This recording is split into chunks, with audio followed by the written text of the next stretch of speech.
This is a 12 HP Daikin side discharge, and we have a 2 outdoors. We are doing the commissioning process today, and this is a commissioning set, refrigerant cylinder 410A, and this is a manifold set.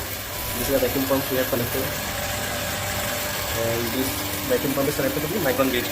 Right now it's 850 micron. We will do vacuumizing up to 500 micron, and micron gauge is connected to the manifold gauge. This is the manifold gauge. And this is a PCB kit. We have done the wirings and all.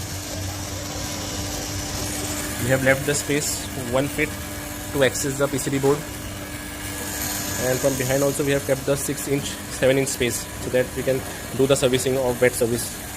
And these are the MCBs provided to the outdoor supply.